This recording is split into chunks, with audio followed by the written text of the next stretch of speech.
Welcome to Earth Eats. I'm Kate Young, and today we're going to be making a saffron noodle cake with a cheese filling. We're going to start by warming up some olive oil, 2 tablespoons of olive oil in a measuring cup, and we're going to add 2 pinches of saffron. Now, pinch is up to you, I suppose. I like to be generous but not overboard on saffron. It is such a strong taste, but you definitely want to make sure it's there. Okay, so we're gonna set that aside and just let it infuse into the oil, the flavor of the saffron. So our saffron noodle cake starts with pre-cooked pasta, and after you've cooked it to al dente, you want to make sure you rinse it in cold water to stop the cooking process, and then sort of shake out any excess water and set it aside.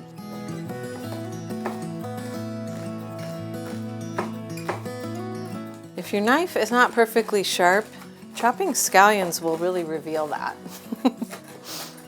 And for basil, I like to avoid cutting it with a knife because it really hastens the oxidization process and makes it look brown and unattractive. And basil is such a beautiful herb. I really like to preserve that greenness as much as possible.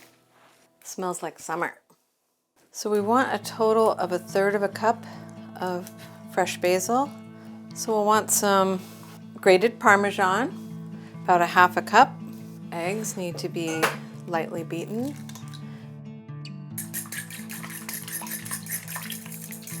So we'll get our basil in there and these chopped scallions. Get those noodles in there. Hands are probably the best way to mix this, but I'm gonna go ahead and use tongs just because I don't really love mixing things with my hands that have egg in them, pretty much is my reasoning there. Go ahead and get that Parmesan in there. And some fresh ground pepper. Salt. The pasta is salted already. I cooked it in some highly salted water, so I don't think this is going to need a lot of salt, especially with the cheeses in there. And then we will add our saffron oil. This is the oil that's been infused with the saffron threads. Smells great. So to cook the noodle cake, you want to get a large skillet. Mine's cast iron. A non-stick one would also probably be useful. If your cast iron's well seasoned, it is non-stick, so it shouldn't be a problem. And you want to melt 1 tablespoon of butter. Once the butter is melted, we're going to distribute half of the noodle mixture into the pan.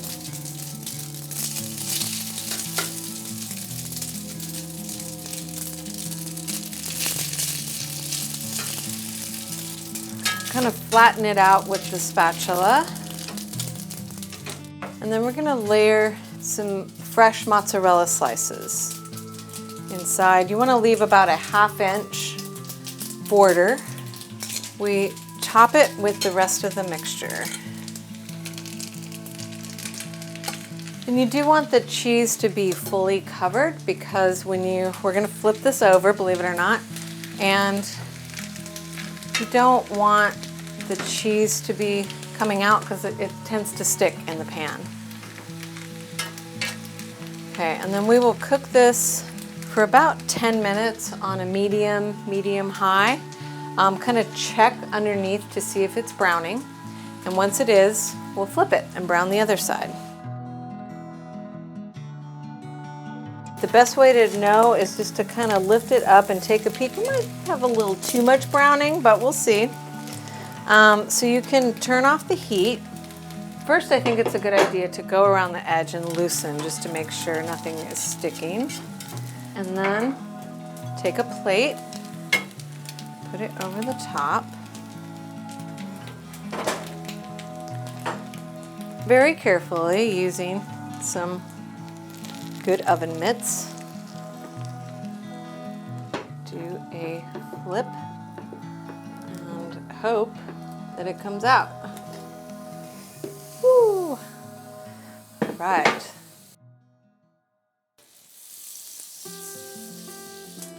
Slide it in. And then we'll want it to cook for another 10 minutes or so, 10 to 12. I'll keep an eye on it, make sure it's not getting too brown, and then it'll be ready. At this point, everything's fully cooked in here. So we're really just trying to get some browning on the other side. It has a cheesy center and this kind of crispy noodle edge. And just for a garnish, you could sprinkle some parsley on there, or in this case, I'm going to use these chive blossoms because I have them. It's something that's in the garden right now, and I think they're beautiful and tasty. And to serve this, you just want to cut it into wedges, like you would a pie or a cake, I suppose.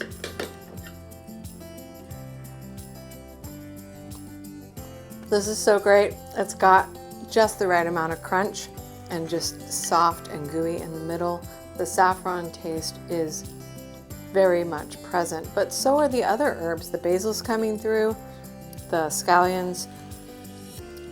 It's really a lovely dish, and I hope you will try it.